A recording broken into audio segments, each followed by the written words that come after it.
Bienvenue dans Fonction publique mon amour, le podcast qui explore, questionne et parfois bouscule, toujours avec l'envie de comprendre et d'avancer. Je suis Linda et chaque semaine, je vous propose des conversations sans détour avec ceux qui font bouger les lignes, innovent et croient en une fonction publique d'avenir. Parce que le changement commence par une idée et chaque idée a de la valeur. Alors place à l'épisode du jour. Salut Jonathan. Bonjour Linda. Merci d'avoir accepté mon invitation. Donc, tu viens pas en ton nom, tu représentes quelqu'un, quelque chose. Tu vas nous l'expliquer. Comment tu aimes te présenter? Alors ça dépend du contexte toujours, mais effectivement là en l'occurrence plutôt que comme un expert des risques psychosociaux et en tant que président plus spécifiquement et créateur de l'Observatoire des risques psychosociaux dans la fonction publique, qui est une sorte un peu d'objet volant non identifié pour le moment, mais en tout cas qui suscite un peu d'intérêt, qui a été créé il y a relativement peu de temps pour essayer d'appréhender un peu plus précisément une notion qui commence évidemment à émerger largement, mais axée spécifiquement sur le champ du service public, on va dire au sens large du terme, quel que soit le versant de la fonction publique concernée, et sur les agents publics et leur environnement de travail. Donc, risques psychosociaux qu'on appelle RPS dans le jargon. Alors, évidemment, un épisode entier sur les RPS en 15-20 minutes, c'est juste impossible. Il y aurait trop de choses à dire. Donc, on va en faire plusieurs. Et aujourd'hui, spécifiquement, on s'est dit, toi et moi, que la charge mentale, c'était un sujet assez sympa. En tout cas, on allait commencer par là. C'est quoi la charge mentale? Effectivement, c'est pas forcément toujours évident à définir, bien qu'il y ait des définitions parfois, si ce n'est scientifique, en tout cas assez éprouvées. C'est, je dirais, l'ensemble et l'accumulation aussi d'ailleurs, des différentes opérations un peu mentales, psychiques qu'on peut être amené à faire dans le cadre de l'exécution de son travail. En fait. Dès lors qu'on essaie d'exécuter une tâche, son travail, son activité, évidemment, l'ensemble de nos fonctions cognitives et émotionnelles sont plus ou moins mobilisées, là aussi, selon l'injonction, le travail qui est prescrit ou qui nous est demandé, etc. Et c'est tout ce qui s'accumule effectivement dans notre esprit, dans notre mémoire, dont on sait, dont on anticipe même parfois aussi, qu'on va devoir effectivement mobiliser une énergie et une réflexion, une concentration, toutes ces fonctions cognitives pour pouvoir exécuter, atteindre le résultat ou l'objectif qui nous est fixé. Et cette charge-là, ce poids s'accumule, parfois s'allège, parfois s'alourdit, varie finalement perpétuellement au gré de la journée, au gré des dossiers, au gré de projets, sur des temporalités forcément un peu variables, et à des rythmes et dans des proportions un peu différentes, selon là aussi la personnalité, l'expérience qui est la sienne, la représentation qui est la sienne aussi de l'objectif qui lui est donné, et bien évidemment de quelque chose qui est plus exogène, des moyens dont il peut disposer, ce qui a tendance parfois un peu à être invisibilisé alors que c'est un élément extrêmement important. Alors, et à plus d'un titre, pour tout te dire, moi j'entends beaucoup parler de charge mentale en ce moment et depuis quelque temps, mais surtout quand on parle femmes et hommes, c'est-à-dire beaucoup de charge mentale côté femmes et Oui, je veux dire moins côté homme. Je suis un peu parti pris là. Mais, c'est vrai. là, l'angle sur lequel j'aimerais qu'on discute, c'est fonction publique et privée. Est-ce qu'il y a une différence?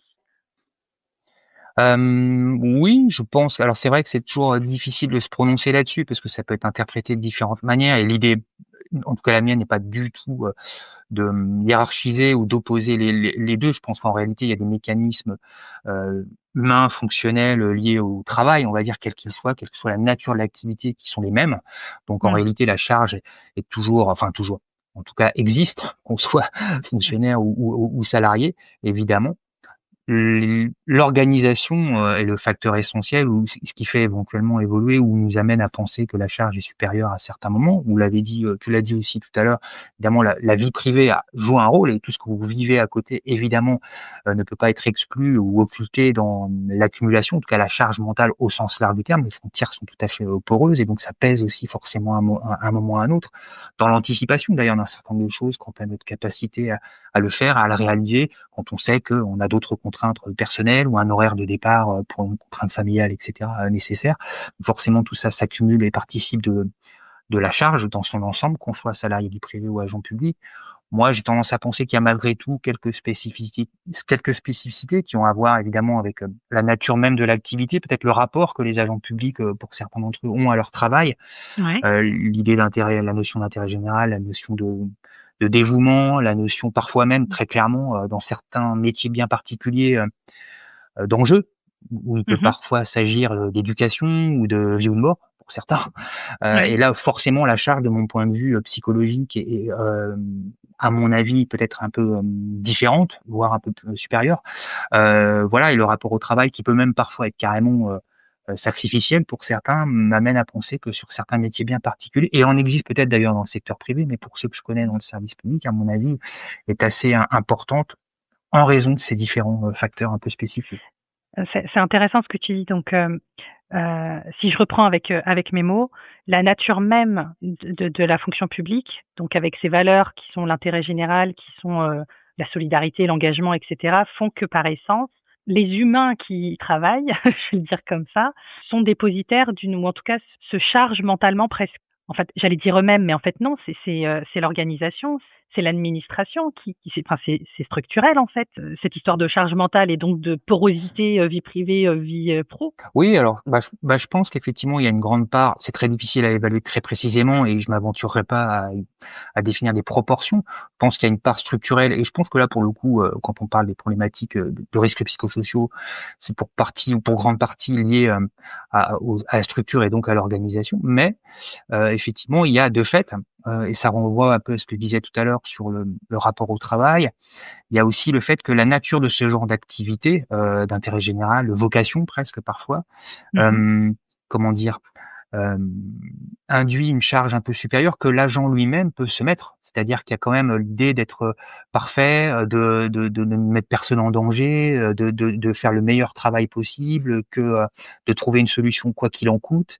Il y a quand même une part de subjectivité et d'engagement un peu individuel, et je pense que d'ailleurs c'est aussi pour ça qu'on est un peu dans une crise de sens au jour d'aujourd'hui, c'est parce que c'est de plus en plus difficile aussi d'être soi-même, d'aller jusqu'au bout des choses, de pouvoir faire un travail qu'on considère comme de qualité, parce que tout ça concourt à donner du sens à son activité, et c'est ça qui est en train de se perdre. Et ça a quand même un peu à voir, pas seulement à la structure qu'on a évoquée, mais aussi à la façon dont vivent individuellement les travailleurs, les agents en l'occurrence, ce travail un peu en mode dégradé finalement qui se généralise, et qui vient un petit peu, on l'a dit un peu tout à l'heure aussi, altérer les valeurs et parfois même ce pourquoi il y a parfois très longtemps, ils se sont engagés dans le service public.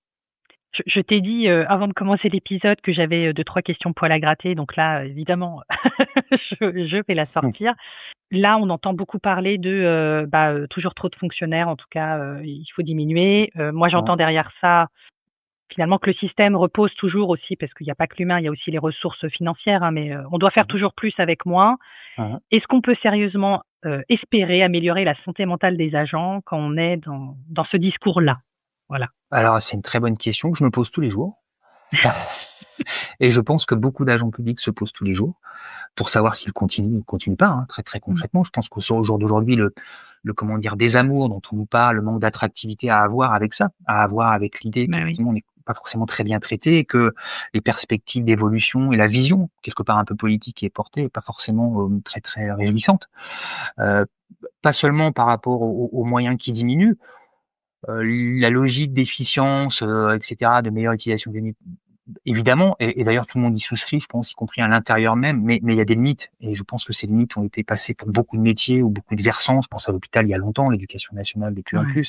Dans la fonction publique territoriale, il existe encore ci et là, y compris parce qu'il y a la libre administration de l'employeur et des collectivités qui allouent des moyens peut-être de manière un peu plus autonome et sans nécessairement uniquement en tout cas dépendre du financement de l'État, ce qui les autorise peut-être à faire des choix un peu différents et pour le coup mettre en place un certain nombre de choses au plan opérationnel, organisationnel, gouvernance, qui sont peut-être un peu plus protectrices, en tout cas un peu moins hostiles finalement, parce que je pense qu'il s'agit presque de ça aujourd'hui, aux fonctionnaires et aux agents publics qui travaillent au quotidien pour un maire, un président de métropole, etc. C'est un peu différent, c'est peut-être un peu atténué, c'est peut-être le dernier maillon de la chaîne qui résiste encore un peu, mais de fait, le discours un peu sous-jacent et de plus en plus décomplexé qu'il peut y avoir au jour d'aujourd'hui, voilà, fonctionnaire bashing, etc.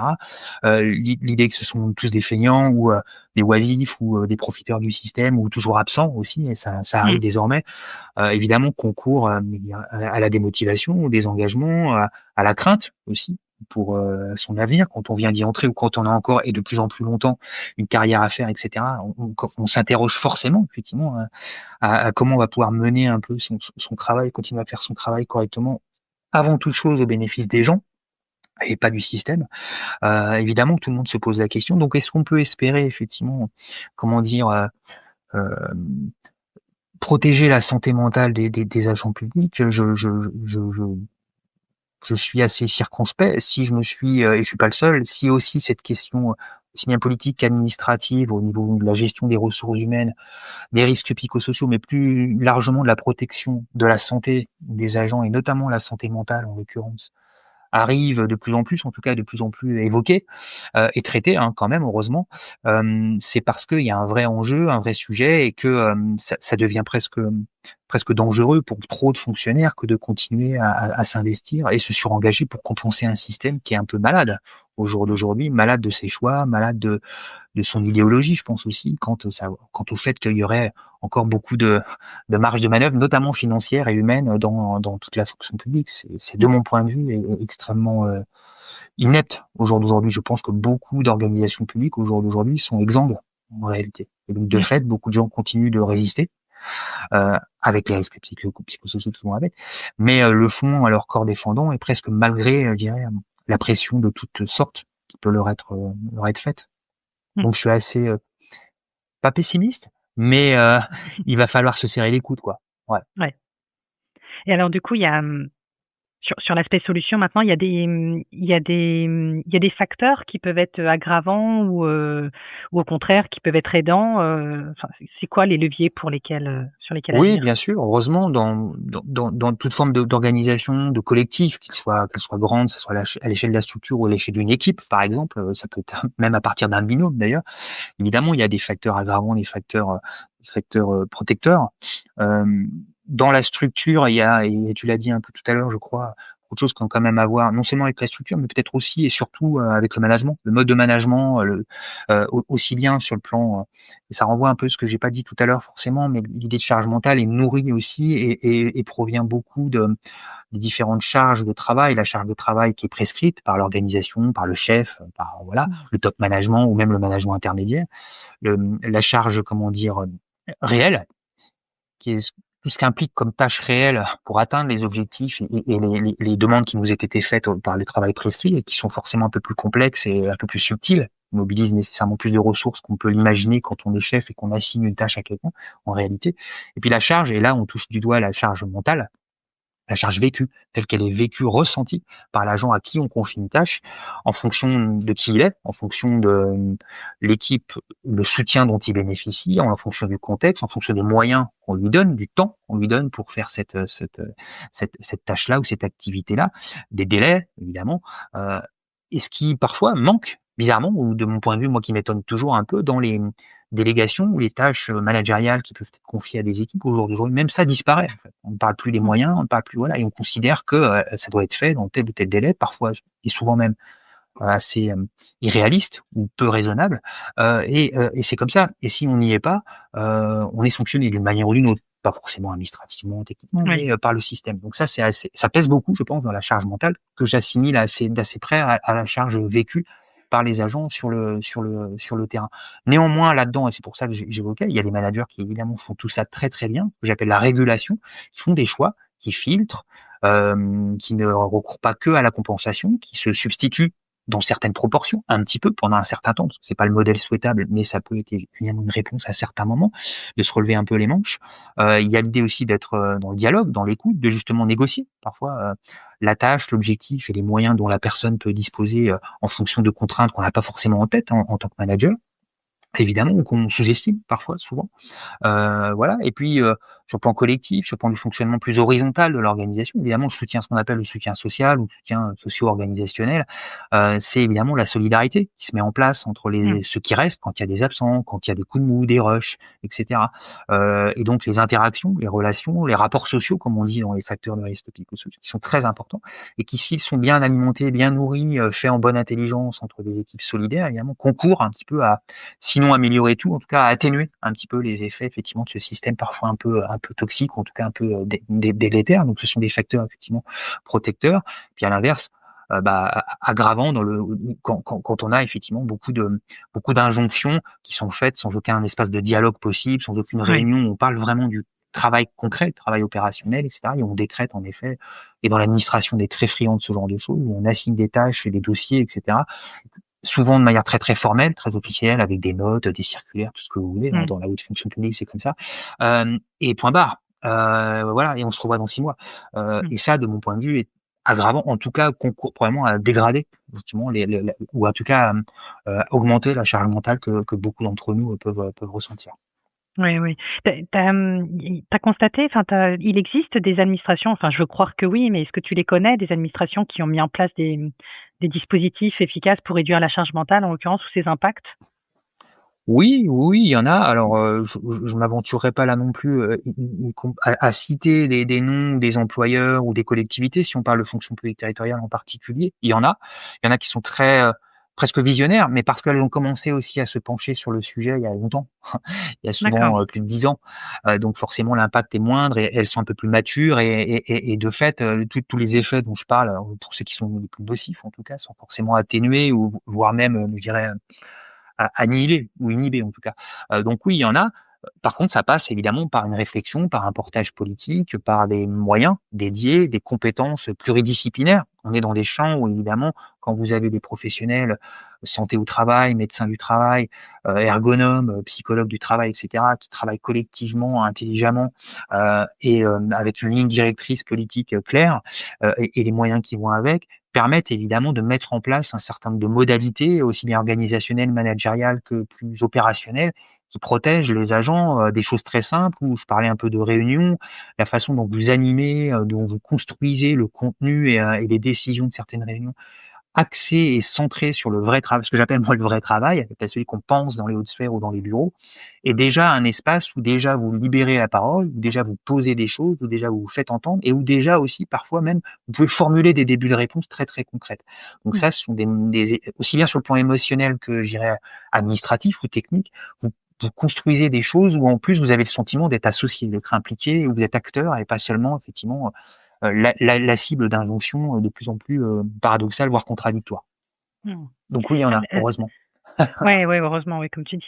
L'association, ça, elle accompagne, les collectivités ou les administrations qui voudraient mettre en place Oui, des choses? oui, alors c'est vrai, disons que c'est pour le moment, elle est relativement récente et on est en train de se structurer, y compris parce qu'on est composé de beaucoup de gens qui ont des missions assez importantes ou des responsabilités importantes qui prennent déjà beaucoup de leur temps.